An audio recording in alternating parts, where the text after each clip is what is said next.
আলাদিনের প্রদীপের সেই জিনের গল্প তো আপনারা সবাই শুনে এসেছেন, যে প্রদীপ থেকে একটা জিন বের হয়ে এসে আলাদিনকে 3টি ইচ্ছা পূরণের শর্ত দেয়।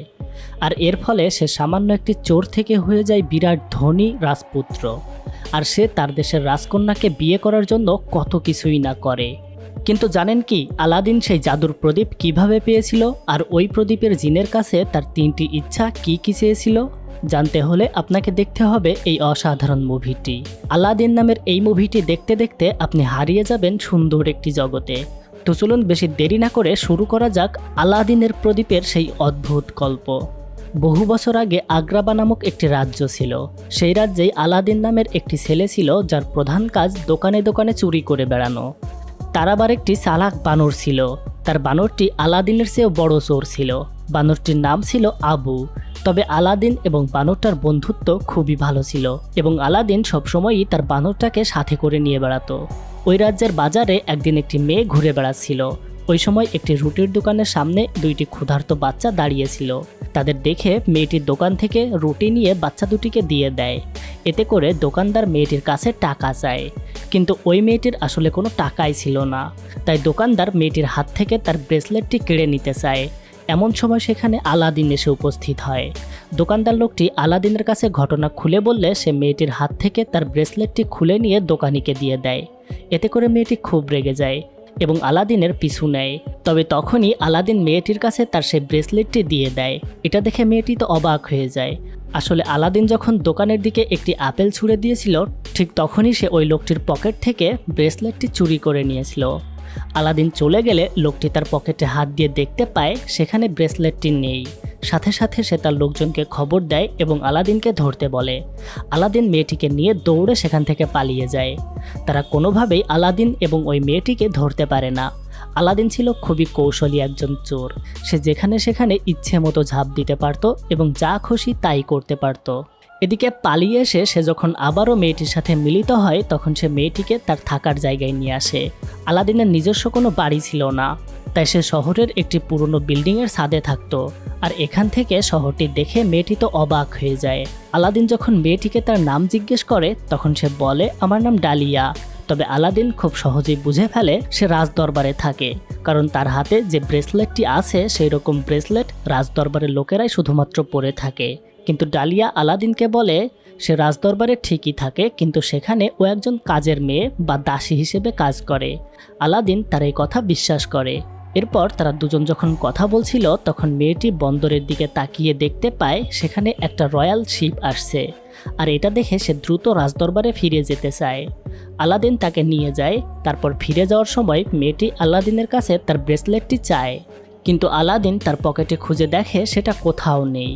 এটা দেখে মেয়েটি তাকে বলে, তুমি কি সত্যিই তাহলে একজন চোর? তবে তার হাতে বেশি সময় না থাকায় সে দ্রুত সেখান থেকে চলে যায়। আলাদিন তাকে বলে, আমি কথা দিচ্ছি তোমার ব্রেসলেট কালকেই ফিরিয়ে দিয়ে যাব। তবে মেয়েটি ততক্ষণে চলে গেছে। আলাদিন বাসায় ফিরে এসে দেখে বানর আবু তার ব্রেসলেটটি চুরি করে নিয়ে রেখে দিয়েছিল। তবে তখনই সেটা আবু ফিরিয়ে দেয়। আলাদিন তখন ভাবে সে পরদিন গিয়ে ডালিয়াকে ওইটা ফিরিয়ে দিয়ে আসবে। এদিকে দেখা যায় ওই মেয়েটি আসলে কোনো কাজের মেয়ে ছিল না, ওটা আসলে ওই রাজ্যের রাজকন্যা ছিল। আর রাজকন্যার নাম ছিল জেসমিন। জাহাজে করে যে রাজপুত্র এই রাজ্যে এসেছিল, সে আসলে রাজকন্যার সাথে বিয়ের কথা বলতে এসেছিল। তাই জেসমিন সুন্দর করে সেজে সে রাজপুত্রের সামনে আসে।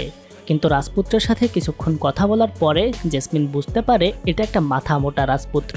তাই এই রাজপুত্রকে তার কোনোভাবেই পছন্দ হয় না। তবে তার জন্য খুব শীঘ্রই একটা ছেলে খুঁজে তাকে বিয়ে দিতে হবে, কেননা রাজার কোনো ছেলে নেই। আর এই রাজ্যের নিয়ম অনুযায়ী কখনো কোনো মেয়ে রাজ্যের শাসন ক্ষমতায় বসতে পারবে না। এদিকে রাজ্যের রাজার উপদেষ্টা হিসেবে একজন লোক আছে, তার নাম ছিল জাফর। সে প্রচণ্ড একজন দুষ্ট চরিত্রের মানুষ। তার উচ্চাভিলাষী মন সবসময় রাজাকে পরাস্ত করে নিজের কাছে কিভাবে শাসনভার নিয়ে আসা যায় সেটাই ভাবতে থাকে। তবে জাফর কিন্তু একজন জাদুকরও ছিল। তার হাতে থাকা এই লাঠিটির মাধ্যমে সে যে কাউকে নিজের বশে নিয়ে চলে আসে এবং তাকে দিয়ে নিজের মতো সবকিছু কথা বা সবকিছু কাজ করিয়ে নিতে পারে। একদিন রাজার উপর সে জোর দিয়ে কথা বললে রাজা তাকে মনে করিয়ে দেয় যে সে একজন উপদেষ্টা মাত্র, তাই সবসময় তার নিজের জায়গাতেই থাকা উচিত। রাজার মুখ থেকে এমন কথা শুনে জাফর অনেক রেগে যায়। তাই সে রাজাকে জাদুর মাধ্যমে নিজের বশ করে নিয়ে তার মুখ থেকে বলিয়ে নেয় যে সে এখানে একমাত্র যোগ্য ব্যক্তি। তবে ঠিক সেই মুহূর্তে ওখানে রাজকন্যা জেসমিন চলে আসে, আর সাথে সাথে জাফর তার জাদু বন্ধ করে দেয়। রাত হলে আলাদিন আবারও রাজপ্রাসাদে আসার চেষ্টা করে, কারণ যেভাবেই হোক তাকে ওই মেয়েটির ব্রেসলেটটা ফিরিয়ে দিতে হবে। তাই সে গার্ডদের চোখ ফাঁকি দিয়ে কৌশলে রাজপ্রাসাদে ঢুকে পড়ে। তবে সেই সময় দূরে জাফরের একটা পোষা পাখি তাকে দেখে ফেলে। পাখিটা ছিল অনেক চালাক। সে সোজা জাফরের কাছে এসে বলতে থাকে, প্রাসাদে চোর ঢুকেছে, প্রাসাদে চোর ঢুকেছে।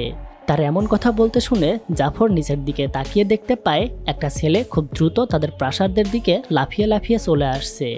আলাদিন কৌশলে গার্ডদের থেকে পোশাক নিয়ে একজন চাওয়ালা সেজে রাজকন্যার রুমে প্রবেশ করে। রাজকন্যার সাথে একজন দাসী ছিল, তবে এই দাসী মেয়েটির নাম ছিল ডালিয়া, যেটা রাজকন্যা আলাদিনকে বলেছিল যে তার নাম ডালিয়া। ডালিয়া যখন রুমে কিছু একটা নিতে গিয়েছিল, ঠিক সেই মুহূর্তে আলাদিন এসে পৌঁছায়। আর আলাদিনকে দেখে রাজকন্যা তো অবাক হয়ে যায়, সেখানে কিভাবে আসলো। আলাদিন জেসমিনকে বলে সে তার ব্রেসলেটটা ফিরিয়ে দিতে এখানে এসেছে, কারণ ওটা নাকি তার বানর চুরি করে নিজের কাছে রেখে দিয়েছিল। তবে গার্ডদের চোখ ফাঁকি দিয়ে এখানে চলে আসায় এই ব্যাপারটায় রাজকন্যা খুবই ইমপ্রেস হয়। তাই সে বলে, তুমি সত্যিই অসাধারণ, তুমি শুধু এখানে যে চুরি করে এসেছো সেটা না, তুমি তো পুরো আমাদের লোক হয়েই ঘুরে বেড়াচ্ছ। তারা দুজন যখন কথা বলছিল তখন সেখানে ডালিয়া এসে উপস্থিত হয়, আর সে আলাদিনকে দেখে বলে ওঠে, এই ছেলেটা আবার কে? এই তুমি এখানে কি করছো? ডালিয়াকে দেখে আলাদিন ভাবে সে হয়তো রাজকন্যা, তাই সে তার দিকে তাকিয়ে যখন কথা বলছিল তখন জেসমিন পিছন থেকে ডালিয়াকে বোঝাচ্ছিল যে সে যেন রাজকন্যার মতো অ্যাক্টিং করে। তাই ডালিয়া আলাদিনকে বলে, আমি এখানকার রাজকন্যা। এভাবে ইনিয়ে বিনিয়ে আরও কিছু কথা বলে আলাদিনকে বলে, আচ্ছা এখন তাহলে তোমরা কথা বলো, আমি আমার বাঘটাকে গোসল করিয়ে আসি। এই বলে ডালিয়া সেখান থেকে চলে যায়। তবে সে চলে যেতেই কিছুক্ষণ পর সেখানে রাজকন্যার রয়্যাল বেঙ্গল টাইগার এসে উপস্থিত হয়। আর এটা দেখে তো আলাদিন ভয় পেয়ে যায়। বাঘটা তার কাছে এসে আলাদিনকে প্রথমে পরীক্ষা করে দেখছিল। এগুলো দেখে রাজকন্যা জেসমিন আলাদিনকে বলে, তোমার এখন দ্রুত এখান থেকে চলে যেতে হবে, না হলে আমরা ধরা পড়ে যেতে পারি। তবে আলাদিন যাওয়ার আগে তার মাথা থেকে চুলের ক্লিপটি খুলে নিয়ে চলে যায় এবং বলে, পরদিন রাতে চাঁদটা ঠিক যখন ওই মিনারের উপর থাকবে তখন আমি আবার তোমার এই ক্লিপটি দিতে আসব। আলাদিন যখন রাজকন্যার থেকে বিদায় নিয়ে চলে যাচ্ছিল ঠিক সেই সময় গার্ডরা তাকে আটক করে। এদিকে জাফর যদি আলাদিনের মতো আটককৃত কোনো ছেলেকে পেত তাহলে সে সাথে সাথে একটা গুহার সামনে তাকে নিয়ে আসতো, আর তারপর সেই গুহার মধ্যে ছেলেটাকে ছেড়ে দিত। ঠিক প্রতিবারের মতো এবারও আলাদিনকে সে বিরাট একটা মরুভূমি পার করে একটা গুহার সামনে নিয়ে আসে। তারপর সে আলাদিনকে বলে, তুমি এখন আমার বন্দি, তুমি আমাদের রাজকন্যার ব্রেসলেট চুরি করেছো, আর এটা অনেক বড় একটা অপরাধ, আর এই অপরাধের জন্য তোমার যাবজ্জীবন জেল হতে পারে। তবে তুমি খুব সহজেই এখান থেকে মুক্ত হতে পারবে যদি আমার ছোট্ট একটা কাজ করে দাও তাহলেই। কিন্তু তার এই কথা শুনে আলাদিন বলে ওঠে, কিন্তু রাজকন্যার নাম তো ডালিয়া, সে আমাকে বলেছে সে রাজপ্রাসাদের একটা কৃতদাসী মাত্র। তবে জাফর তাকে বলে সে কখনোই কৃতদাসী না, সে রাজকন্যা জেসমিন, সে হয়তো তোমাকে মিথ্যে বলেছিল। আলাদিন তখন বুঝতে পারে রাজকন্যা জেসমিন তার সাথে মিথ্যে বলে একজন কৃতদাসী সেজেছিল। তাই সে এটাও বোঝে যে তার এখন কিছুই করার নেই, এজন্য জাফরের কথাই সে রাজি হয়ে যায়। আর এই বলেই জাফর আলাদিনকে গুহার সামনে নিয়ে আসে এবং তাকে বলে, এই গুহার মধ্যে একটা তেলের ল্যাম্প আছে, তোমার কাজ হবে শুধু ওই প্রদীপটা আমাকে নিয়ে এসে দেওয়া। তবে মনে রাখবে গুহার ভিতরে অনেক মণিমুক্ত থাকতে পারে, তবে ওগুলোতে হাত দিলে তুমি কিন্তু বিপদে পড়ে যাবে। আর যদি তুমি ওই প্রদীপটা আমার কাছে নিয়ে আসতে পারো তাহলে আমি তোমাকে এত পরিমাণে ধনী করে দেব যে তখন তুমি সহজেই আমাদের রাজকন্যাকে বিয়ে করতে পারবে। তারপর জাফর আলাদিনকে সেই গুহার মধ্যে নামিয়ে দেয়, আর সাথে সাথে গুহার মুখটি বন্ধ হয়ে যায়। আর অন্যদিকে রাজপ্রাসাদের রাজকন্যা জেসমিন চাঁদের দিকে তাকিয়ে আলাদিনের আসার অপেক্ষা করতে থাকে, কারণ সে ইতোমধ্যেই আলাদিনের ওপর ইমপ্রেস হয়ে গেছে। অথচ আলাদিন তাকে ইমপ্রেস করার জন্য ধনী হতে গেছে। গুহার মধ্যে আলাদিনের জার্নিটা বেশ ভালোই ছিল। তার চারপাশে বড় বড় ডায়মন্ডের খণ্ড, সোনার গহনা পড়েছিল। আলাদিনের সাথে তার বানর আবুও ছিল। আবু এবং আলাদিন দুজনেই তাদের চারপাশে পড়ে থাকা দামি দামি রত্ন দেখে অবাক হয়ে যাচ্ছিল। তাদের ইচ্ছা হচ্ছিল শুধুমাত্র একবার সেগুলো ছুঁয়ে দেখার, কিন্তু জাফর তাদেরকে কঠিনভাবে নিষেধ করে দিয়েছে এগুলোতে হাত না দেওয়ার জন্য। তাই তারা ওগুলো ছোঁয়ার ইচ্ছা থাকলেও সেগুলোতে হাত দিতে পারে না। একবার তো একটা ডায়মন্ডের নেকলেস দেখে আলাদিন মোহিত হয়ে যায় আর সে ওটাতে হাত দিতেই যাচ্ছিল, কিন্তু সেই মুহূর্তে বানর আবু তাকে থামায়। তারপর আলাদিন সেসব রত্নগুলো দেখতে দেখতে সামনে এগিয়ে যেতে থাকে আর অবশেষে সে দেখতে পায় দূরে একটা উঁচু পাহাড় চূড়ায় সেই প্রদীপটি রয়েছে। আলাদিন যখন গুহার মধ্যে ঘুরে বেড়াচ্ছিল তখন হঠাৎ করে আলাদিনের পা পিছলে একটা কার্পেটের ওপর পড়ে যায় আর সে দেখতে পায় কার্পেটটি একটা পাথরের নিচে আটকে আছে আর এটা নড়াচড়া করতে পারে, এমনকি কার্পেটটি তার কথা বুঝতেও পারে। এটা দেখে আলাদিন বুঝতে পারে এটা আসলে একটা জাদুর কার্পেট, তাই সে পাথরটাকে অনেক কষ্টে উঁচু করে ধরে যাতে কার্পেটটি সেখান থেকে মুক্ত হতে পারে। বহু বছর পর কার্পেটটি মুক্ত হতে পেরে সেটা কিছুক্ষণ বাইরে ঘুরে আসে আর তারপর আলাদিনকে জড়িয়ে ধরে তাকে ধন্যবাদ জানায়। আলাদিন পাহাড় বেয়ে বেয়ে উঠে অনেক কষ্টে সে প্রদীপের কাছে এসে পৌঁছেছিল, তবে ওঠার সময় হঠাৎ করে একটা বড় ডায়মন্ডের খণ্ডে তার পা লেগে সে প্রায় পড়েই যাচ্ছিল। তবে সে নিজেকে সামলে নিয়ে আবারও সামনে উঠতে থাকে, তবে ওই ডায়মন্ডটি নিচে ঠিক আবুর সামনে এসে পড়েছিল। আর এত বড় একটি ডায়মন্ড দেখে আবু নিজের লোভ সামলাতে না পেরে সেটা হাতে তুলে নেয়। আর এমন সময় আলাদিনও সেই প্রদীপটি হাতে পেয়ে গিয়েছিল, তবে যেহেতু এখানকার শুধুমাত্র প্রদীপটি বাদে কোনো জিনিসে হাত দেওয়া নিষিদ্ধ ছিল, তাই আবু যখনই ওই ডায়মন্ডটি স্পর্শ করেছিল তখনই সেখানে বিরাট গর্জন শুরু হয়ে সবকিছু কাঁপতে শুরু করে আর তারপর সেখানে ভয়ঙ্কর লাভা চারপাশ থেকে সবকিছু লণ্ডভণ্ড করে দিতে শুরু করে। আলাদিন যে উঁচু পাহাড়টার ওপর উঠে দাঁড়িয়েছিল সেটা ভেঙে পড়তে শুরু করে, তবে তার ভাগ্য ভালো ছিল সেই ম্যাজিক কার্পেটটা তাকে রক্ষা করে।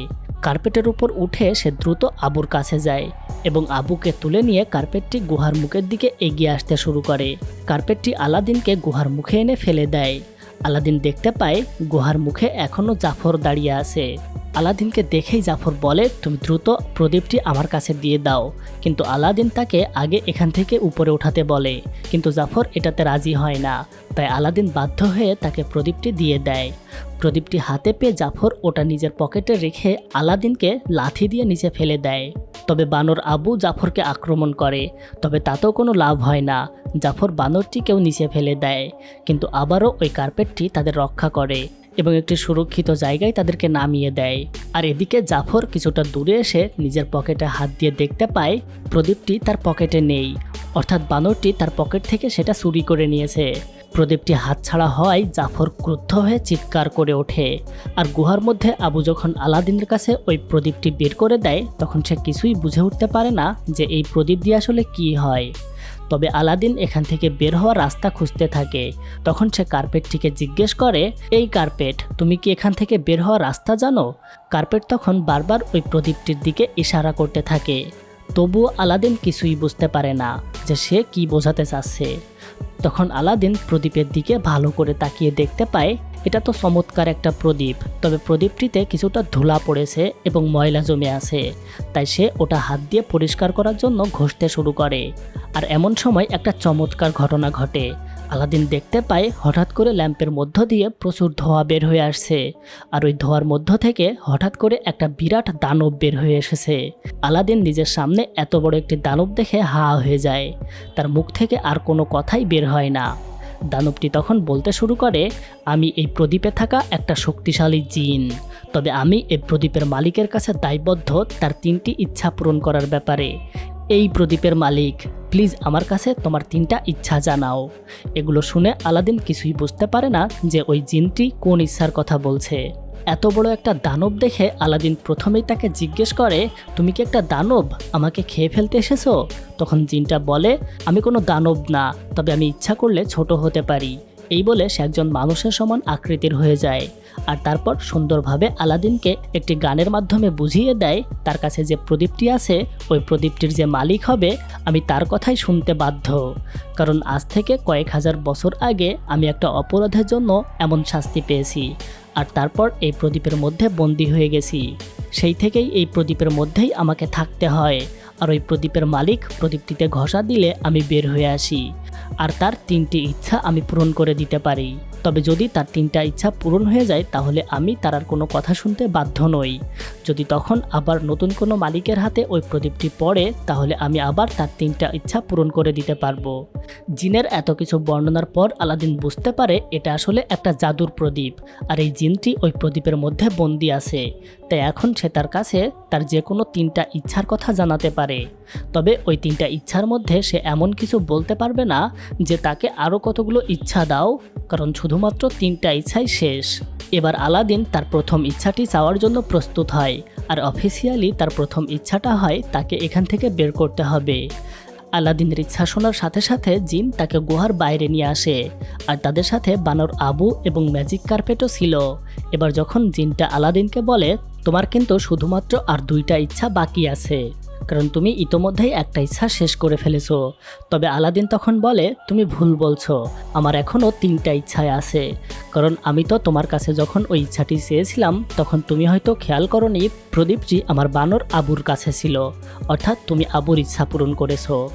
জিন তখন সময়কে পিছিয়ে দিয়ে দেখতে পায় যে সত্যিই আলাদিন ঠিকই বলেছে। সে যখন ইচ্ছাটি চেয়েছিল তখন চালাক বানর প্রদীপটিকে নিজের কাছে রেখে দিয়েছিল, সুতরাং আলাদিনের এখনও 3টা ইচ্ছা বাকি রয়েছে। এবার আলাদিন জিনের কাছে জিজ্ঞেস করে আচ্ছা, আমি যদি তোমাকে আগ্রাবাদ শহরে নিয়ে যাই তাহলে তো সবাই বুঝে ফেলবে যে তুমি একটা জাদুর মানুষ, তাহলে তো আমি বিপদে পড়ে যাব। তখন জিন বলে আরে না না, আমি তো সাধারণ একটি মানুষের মতো হতে পারি এবং যে কোনো রূপ ধারণ করতে পারি। এবার আলাদিন কিছুটা খুশি হয়, কারণ ওই জাদুর প্রদীপটাকে এবং জিনকে সে এখন কাজে লাগাতে পারবে। জিন আলাদিনকে তার ক্ষমতা সম্পর্কে বোঝাচ্ছিল। ঠিক তখন আলাদিন তাকে জিজ্ঞেস করে আচ্ছা, যদি তুমি আমার জায়গায় থাকতে আর তোমার 3টা উইশ থাকতো তাহলে তুমি প্রথমে কি চাইতে? এমন প্রশ্ন শুনে জিন একটু ইমোশনাল হয়ে যায় এবং আলাদিনকে বলে আমার যদি সত্যি 3টা চাওয়ার কোনো অপশন থাকতো তাহলে আমি প্রথমে মানুষ হতে চাইতাম এবং এই দাসত্ব থেকে মুক্তি চাইতাম। এটা শুনে আলাদিন বুঝতে পারে সে সত্যিই দাসত্বের বেড়াজালে আবদ্ধ। তখন সে বলে আচ্ছা, যদি আমি তোমার মুক্তি চাই তাহলে? এটা শুনে সে অনেক হাসে এবং বলে আমি তখনই মুক্ত হব যখন এই প্রদীপের মালিক তার একটা উইশ নষ্ট করে আমাকে মুক্ত হতে বলবে, তবে সেটা হতে হবে তার 3য় উইশ। এরপর আলাদিন তাকে জিজ্ঞেস করে সে কি তাকে একজন দেশের রাজা বানিয়ে দিতে পারবে। এই কথা শুনে জিন আলাদিনকে রাজাদের পোশাক পরিয়ে দেয় এবং তার কোন পোশাকটা পছন্দ হবে সেটা জিজ্ঞেস করে, কিন্তু আলাদিন তাকে বলে শুধুমাত্র পোশাকের রাজা না, সত্যিকারের একজন রাজা। এবার আলাদিন তার যে রাজকন্যাকে পছন্দ হয়েছে সেই গল্প জিনটির সাথে খুলে বলে, আর অবশেষে বলে আমাকে যদি তাকে ইমপ্রেস করতে হয় বা বিয়ে করতে হয় তাহলে অবশ্যই আমাকে একজন প্রিন্স হতে হবে। এটা শুনে জিন অনেক ইমপ্রেস হয়। এবার জিন তাকে বলে তোমাকে যদি সত্যি এই ইচ্ছাটা চাইতে হয় তাহলে ওই প্রদীপটি হাতে নিয়ে অফিসিয়ালি আমার কাছে বলতে হবে এবং এর মাধ্যমে তোমার একটা উইশ নষ্ট হবে।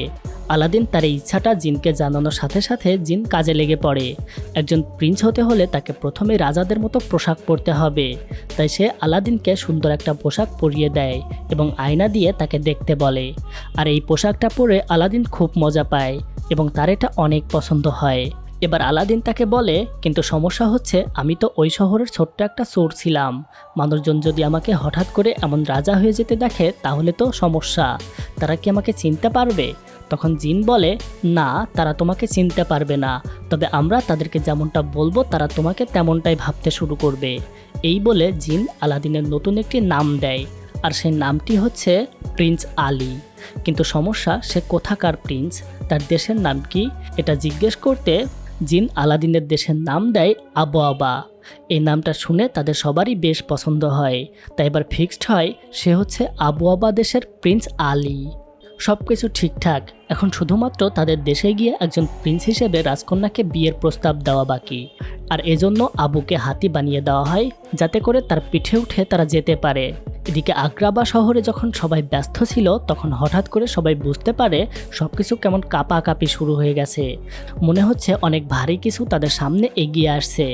এমন সময় শহরের প্রধান ফটকে দেখা যায় বেশ কিছু হাতি ঘোড়া নিয়ে ঢোল বাজাতে বাজাতে কোনো এক রাজপুত্র এগিয়ে আসছে।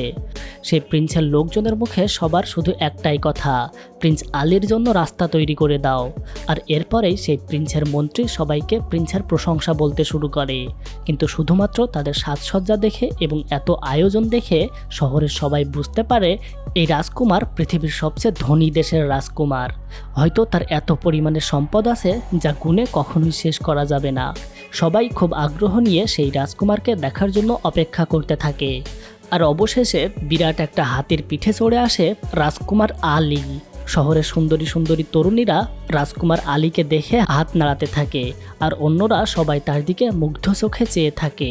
হাতের পিঠে বসে রাজকুমার আলী স্বর্ণমুদ্রা ছিটাতে থাকে গরিব ও অসহায় মানুষদের মধ্যে। বাচ্চারা সেই স্বর্ণমুদ্রা 2 হাত ভরে কুড়াতে থাকে। এবার রাজপ্রাসাদে এসে আলাদিন এবং জিন রাজার সামনে নিজেদেরকে প্রেজেন্ট করে, কিন্তু তারা খুবই উল্টাপাল্টা কথা বলতে শুরু করে, কারণ তারা জানতোই না একজন রাজকুমারের আচার আচরণ কেমন হয়। তাদের কেউ বলে আবহাওয়া দেশটা উত্তরে, আবার কেউ বলে দক্ষিণে। এভাবে কথা বলা শেষ হলে একসময় আলাদিন রাজার কাছে রাজকন্যার বিয়ের প্রস্তাব দেয়। এছাড়াও সে রাজকন্যার জন্য শত শত সোনার জিনিসপত্র গিফট হিসেবে নিয়ে আসে। আর এগুলো দেখে তো সবাই অবাক, অবশ্য শুধুমাত্র রাজকন্যা বাদে। তাই রাজকন্যা এখান থেকে চলে যায়। কিন্তু রাজা আলাদিনকে বলে, তুমি হয়তো আবারও তার সাথে কথা বলার একটা সুযোগ পাবে, তাই চলো এখন আমরা তোমার জন্য মেহমানদারি করি। রাতের বেলা রাজা তাদের জন্য অনেক আয়োজন করে এবং বিভিন্ন পদের খাবারও রান্না করে। সেখানেই আলাদিন রাজকন্যা জেসমিনের সাথে কথা বলার জন্য এগিয়ে যায়। কিন্তু আগের যে রাজপুত্র এই রাজ্যে এসেছিল সে তার সাথে কথা বলার জন্য চলে আসায় সে আর সুযোগ পায় না। তবে কিছুক্ষণ পর জিন তার জাদু দিয়ে আলাদিনকে রাজকন্যার দিকে এগিয়ে দেয়। আর তারপর আলাদিন রাজকন্যার সাথে কথা বলতে শুরু করে। তখন হঠাৎ করে রাজকন্যা আলাদিনকে ডান্স করার জন্য আমন্ত্রণ জানায়। কিন্তু আলাদিন তো এবার মহা বিপদে পড়ে যায়। সে তো ডান্স করতে পারে না। খুব করুণ মুখে সে জিনের দিকে তাকিয়ে থাকে। তবে জিন তাকে ইশারায় বুঝিয়ে বলে, সমস্যা নেই, আমি তোমাকে হেল্প করব, তুমি শুধু এগিয়ে যাও। এই বলে জিন আলাদিনকে তার আঙ্গুলের মাধ্যমে সুন্দর করে নাচাতে শুরু করে। তারা রাজকন্যা জেসমিনের মধ্যে ডান্সের প্রতিযোগিতা শুরু হয়ে যায়। আলাদিন তো এবার সুন্দর করে নাচতে শুরু করে, আর সেখানে থাকা সব মেয়েরা হাতে তালি দিতে থাকে। আর এটা দেখে রাজকন্যা কিছুটা বিব্রত হয়ে পড়ে, কারণ সে ডান্স প্রতিযোগিতায় হেরে যাচ্ছিল। ডান্স শেষ হলে রাজকন্যা সেখান থেকে চলে যায়, আর সবাই আলাদিনের প্রশংসা করতে থাকে। এইবার তারা দুজনেই রাজকন্যার সাথে দেখা করতে যায়। তবে রাজকন্যাও মনে মনে চাইছিল তারা দেখা করতে আসুক। জিন রাজকন্যার দাসীর সাথে গল্প করতে শুরু করে, আর আলাদিন রাজকন্যার সাথে গল্প শুরু করে। রাজকন্যা জেসমিন আলাদিনকে বলে, তোমার দেশটা ম্যাপের কোথায় অবস্থিত? আমি তো এখনও ওটা খুঁজেই পেলাম না। এইবার তো আলাদিন মহা বিপদে পড়ে যায়, কারণ আবহাওয়া নামে কোনো দেশের অস্তিত্বই আসলে নেই। রাজকন্যা একটা ম্যাপ নিয়ে এসে আলাদিনকে বলে, এখানে তোমার দেশটা খুঁজে দাও তো। আলাদিন তার চোখের সামনে ম্যাপটা নিয়ে খুঁজতে থাকে, কিন্তু সে তো কোথাও খুঁজে পায় না। তবে সেই মুহূর্তে জিন তার ম্যাপে আবহাওয়া দেশের একটা ম্যাপ এঁকে দেয়। সুতরাং এই যাত্রায় আলাদিন বেঁচে যায়। তবে এইবার সে একটা মজার ঘটনা ঘটায়। গল্প বলতে বলতে হঠাৎ করে সে ব্যালকনির ধারে গিয়ে সেখান থেকে নিচে লাফ দিয়ে দেয়। আর এটা দেখে তো রাজকন্যা হতবাক। সে নিজের চোখকেই বিশ্বাস করতে পারে না এটা কি ঘটলো। তবে কিছুক্ষণ পরেই আলাদিন উপরে উঠে আসে। আসলে সে জাদুর কার্পেটের ওপর লাফ দিয়েছিল। উপরে উঠে এসে আলাদিন রাজকন্যাকে তার কাছে ডাকে এবং তাকে বলে, তুমি কি আমাকে বিশ্বাস করো? যদি আমাকে বিশ্বাস করে থাকো তাহলে আমার এখানে উঠে আসো। রাজকন্যা নির্ভয়ে কার্পেটের ওপর উঠে বসে, আর তারপর তারা দুইজন পুরো শহরটা ঘুরে আসে। উপর থেকে এত সুন্দর সুন্দর দৃশ্য দেখে রাজকন্যা মোহিত হয়ে পড়ে। তারা ঘুরতে ঘুরতে অনেক দূরে চলে যায়, আর পাহাড় পর্বত সব কিছুই ঘুরতে থাকে। আর এভাবেই ঘুরতে ঘুরতে রাজকন্যারও আলাদিনকে অনেক পছন্দ হয়ে যায়। তারা দুইজন একসাথে সমুদ্রের উপর উড়তে উড়তে গান গাইতে থাকে। রাজকন্যা আলাদিনের কাঁধে মাথা রাখে। এবার তারা আগ্রা বা শহরের ওপরে বসে নিচের মানুষজন দেখতে থাকে এবং গল্প করতে শুরু করে। আর এইখানে একটা ইন্টারেস্টিং ব্যাপার ঘটে। রাজকন্যা কিন্তু আলাদিনকে চিনতে পেরে যায়। তাই সে বলে, আচ্ছা তোমার নাম কি সত্যি প্রিন্স আলী নাকি তুমি আমাদের আলাদিন?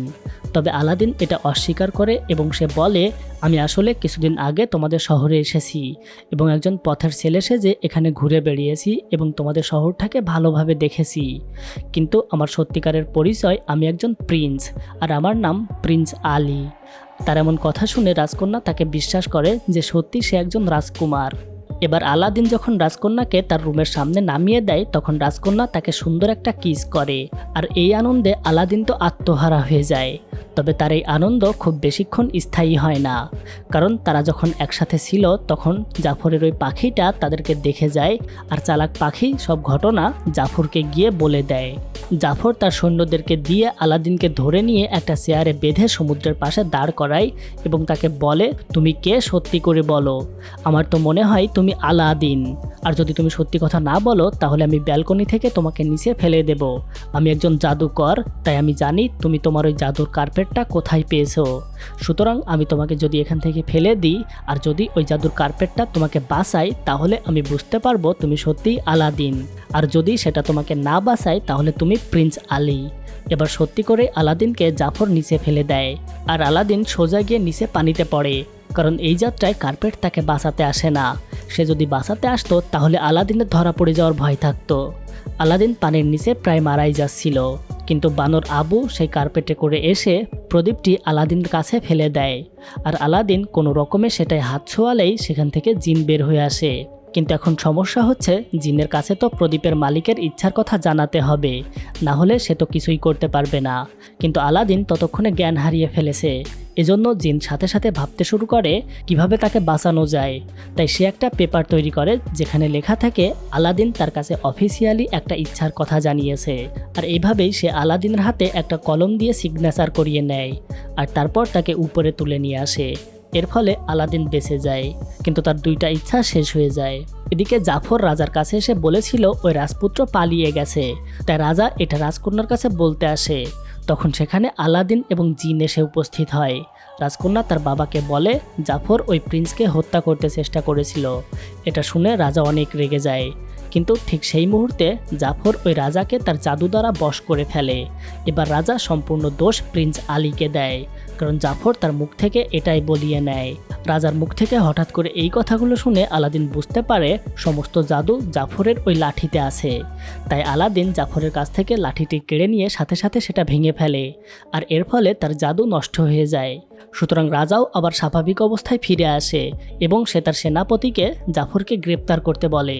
কিন্তু জাফরকে কারাগারে নিক্ষেপ করা হলেও সে কৌশলে সেখান থেকে বের হয়ে আসে এবং আলাদিন যখন শহরের মধ্যে ঘুরে বেড়াচ্ছিল তখন হঠাৎ করে সে কৌশলে তার পকেট থেকে জাদুর প্রদীপটি চুরি করে নেয়। সেটা হাতে পেয়ে জাফর প্রদীপে ঘষা দেয় এবং সেখান থেকে জিন বের হয়ে আসে। আর এখন জাফর ওই জিনের কাছে তার তিনটা ইচ্ছার কথা জানাতে পারবে, কারণ এখন তো সেই ওই প্রদীপের মালিক। সুতরাং এখন তো সে মহাশক্তিশালী। সাথে সাথে রাজদরবারে গিয়ে সে রাজার ক্ষমতা নিয়ে যুদ্ধ শুরু করে দেয় এবং প্রদীপে ঘষা দিয়ে জিন বের করে নিয়ে এসে জিনের কাছে তার প্রথম ইচ্ছা প্রকাশ করে যে সে আগ্রাবার সুলতান হতে চায়। সুতরাং সাথে সাথে জিন তাকে একজন সুলতান বানিয়ে দেয়। রাজা হয়েই জাফর সেনাপতিকে আদেশ করে আগের রাজাকে গ্রেপ্তার করার জন্য। এতে সেনাপতি সাথে সাথে তার আদেশ মেনে নেয়, কিন্তু যখন রাজকন্যাকে গার্ডরা গ্রেপ্তার করতে যায় তখন তার বাঘটি তাকে বাঁচাতে আসে। জাফর আদেশ করে সে যদি তার বাঘকে কন্ট্রোল না করে তাহলে তার বাবাকে করুণ পরিণতি ভোগ করতে হবে। সুতরাং জেসমিন তার বাঘকে কন্ট্রোল করে। তবে এইবার রাজকন্যার সেনাপতিকে একটু ইমোশনাল কিছু কথাবার্তা বলে, আর এতে দারুণ কাজ হয়। কিন্তু সেনাপতি যখন জাফরকে গ্রেপ্তার করতে যাবে তখনই জাফর জিনের কাছ থেকে তার দ্বিতীয় ইচ্ছার কথা বলে যে সে একটা জাদুর লাঠি চায় যেটা দিয়ে সে সব কিছু নিয়ন্ত্রণ করতে পারবে। জিন তখন তাকে সাথে সাথে একটা শক্তিশালী জাদুর লাঠি বানিয়ে দেয়, আর সে লাঠি দিয়ে জাফর সব গার্ডদেরকে নিজের মতো কন্ট্রোল করে এবং সবাইকে ফ্রিজ করে দেয়। তবে কিছুক্ষণের মধ্যেই সেখানে আলাদিন চলে আসে। আলাদিন আসলে জাফর তাকেও ফ্রিজ করে দেয় এবং রাজকন্যাকে তার ব্যাপারে সবকিছু খুলে বলে, আর শাস্তি হিসেবে তাকে সে বরফের দেশে পাঠিয়ে দেয়। আলাদিন তো এবার মহা বিপদে পড়ে যায়, কারণ কিছুক্ষণের মধ্যেই তার প্রচণ্ড ঠান্ডা লাগতে শুরু করে। তবে জিন কিন্তু এর মধ্যেই আলাদিনের বন্ধু হয়ে গিয়েছিল, তাই সে বাধ্য হয়ে জাফরের কথা শুনলেও তার মন পড়ে থাকে আলাদিনকে বাঁচানোর চিন্তায়। জিনের পাশেই জাদুর কার্পেটটি ছিল, সে সাথে সাথে জাদুর কার্পেটটাকে এবং তার বানর আবুকে আলাদিনের কাছে পাঠিয়ে দেয়। এদিকে জাফর রাজকন্যাকে বিয়ে করার প্রস্তুতি নিচ্ছিল। রাজকন্যা জেসমিন বাধ্য হয়ে জাফরের সাথে বিয়ে করতে যাচ্ছিল, কিন্তু যেই মুহূর্তে তাদের বিয়ে হয়ে যাবে ঠিক তখনই সে কৌশলে জাফরের কোমর থেকে জাদুর প্রদীপটি নিয়ে নিচে লাফ দিয়ে দেয়। তবে সেখানে আলাদিন সেই জাদুর কার্পেটটা নিয়ে এসে রাজকন্যাকে বাঁচিয়ে নেয়। রাজকন্যা জেসমিন নিচে পড়া থেকে বেঁচে গেলেও জাফর তার জাদুর লাঠিটি দ্বারা তার পোষা পাখিটিকে একটা বিরাট পাখিতে পরিণত করে তার পিছনে লেলিয়ে দেয়, আর পাখিটি তাদেরকে ধরতে শুরু করে। জাদুর কার্পেট তাদের যখন উড়িয়ে নিয়ে যাচ্ছিল তখন রাজকন্যার হাত থেকে জাদুর প্রদীপটি নিচে পড়ে যায়, তবে আবু সেটা কুড়িয়ে নেওয়ার জন্য ঝাঁপ দেয়। আর এদিকে রাজা হঠাৎ করে পিছন থেকে জাফরের কাঁধে ধাক্কা দিলে তার হাত থেকে লাঠিটি নিচে পানিতে পড়ে যায়, আর এর ফলে পাখিটি আবারও ছোট হয়ে আসে, অর্থাৎ তার জাদু কাজ করা বন্ধ করে দিয়েছে। আর এই সুযোগে আবু ঝাঁপ দিয়ে পাখির কাছ থেকে জাদুর প্রদীপটি কেড়ে নেয়। জাফর কিন্তু তার জাদুর লাঠিটি আবারও নিজের হাতে পেয়ে যায়, আর সে জাদু দ্বারা সবাইকে রাজপ্রাসাদে ফিরিয়ে নিয়ে আসে, আর পাখিটিও প্রদীপটিকে জাফরের কাছে ফিরিয়ে দেয়। কিন্তু আলাদিন এবার একটু বুদ্ধি দিয়ে কাজ করতে শুরু করে। সে জাফরকে বলতে শুরু করে, তুমি যতই আমাদের মারার চেষ্টা করো না কেন, তুমি কোনোভাবেই আমাদেরকে মারতে পারবে না, কারণ তোমার তেমন কোনো শক্তিই নেই। কিন্তু জাফর তার সাথে তর্ক শুরু করে বলে, আমি এই মুহূর্তে দুনিয়ার সবচেয়ে শক্তিশালী। তখনই আলাদিন তাকে বলে, তুমি কোনোভাবেই এই দুনিয়ার সবচেয়ে শক্তিশালী না, কারণ তোমার সব শক্তি ওই জাদুর প্রদীপের জিন দিয়েছে, সুতরাং এখানে সবচেয়ে শক্তিশালী হচ্ছে ওই প্রদীপের জিন। তার এই কথা শুনে জাফর অনেক রেগে যায় এবং সে তার তৃতীয় ইচ্ছার কথা জিনের কাছে বলে। আর তার ইচ্ছাটি হয় সে যেন ওই জিনের মতো তাকেও সবচেয়ে শক্তিশালী জিন বানিয়ে দেয়। আর এটা শুনে সাথে সাথে জিন কাজে লেগে পড়ে এবং তাকে একজন শক্তিশালী জিন বানিয়ে দেয়। কিন্তু এইখানে একটা মজার ব্যাপার ঘটে, জিনটি সবচেয়ে শক্তিশালী হলেও সে কিন্তু প্রদীপের মধ্যে দাসত্ব অবস্থায় ছিল, আর তার শক্তি শুধুমাত্র কাজ করবে যখন প্রদীপের মালিক তার ইচ্ছার কথা জিনকে জানাবে। সুতরাং যেহেতু জাফরের ইচ্ছা ছিল তার মতোই জিন হওয়ার, এই কারণে সেও তার মতো একটা জিন হয়ে যায় ঠিকই, কিন্তু তার কোনো শক্তিই কাজ করে না, আর অবশেষে সে একটা প্রদীপের মধ্যে বন্দী হয়ে যায়। জিনটা তখন ওই প্রদীপটি নিয়ে দূরে সমুদ্রে ফেলে দেয়।